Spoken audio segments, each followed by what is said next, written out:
മുട്ടുവേദനയായിട്ട് O പിയിൽ വരുന്ന എല്ലാവരോടും പറയുന്നൊരു കാര്യമാണ് വെയിറ്റ് കുറയ്ക്കാതെ മുട്ടിൻ്റെ ചികിത്സ പൂർണ്ണമാകില്ല എന്നുള്ളത്. ഭാരം താങ്ങി നിർത്തുന്നതിൽ വളരെ പ്രധാനമായ റോളാണ് നമ്മുടെ മുട്ട് എന്ന് പറയുന്ന ഒരു ജോയിൻറ്റിനുള്ളത്. നമുക്കിപ്പോൾ 1 കിലോഗ്രാം വെയിറ്റ് കൂടുമ്പോൾ നമ്മുടെ മുട്ടിന് നമ്മൾ കൊടുക്കുന്ന പ്രഷർ 3 മുതൽ 4 കിലോഗ്രാമോളം അധികമാണ്.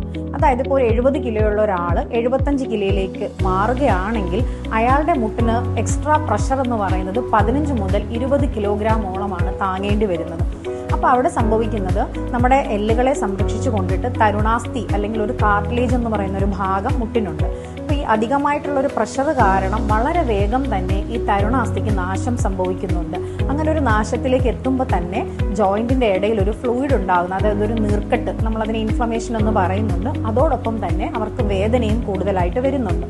അപ്പോൾ നമ്മൾ മനസ്സിലാക്കേണ്ടത്, ഇപ്പോൾ അധികമായിട്ട് വെയിറ്റ് ഉള്ള ഒരാളിന് വളരെ വേഗം തന്നെ മുട്ടുവേദനയിലേക്ക് എത്താനായിട്ട് പറ്റും. ഇനി മുട്ടുവേദനയുള്ള ഒരാളാണെങ്കിൽ അയാളുടെ ജോയിൻറ്റിനകത്ത് നടക്കുന്ന ഈ ഒരു ചേഞ്ച് ഗ്രേഡ് 1 നിന്നും ഗ്രേഡ് 4 അവരുടെ തേയ്മാനത്തിന് എത്തിക്കാനായിട്ട് കഴിയുന്നുണ്ട്. സോ നമ്മുടെ മുട്ടിനെ സംരക്ഷിക്കണം എന്നുണ്ടെങ്കിൽ നമ്മൾ വെയിറ്റ് കുറച്ചേ മതിയാവും.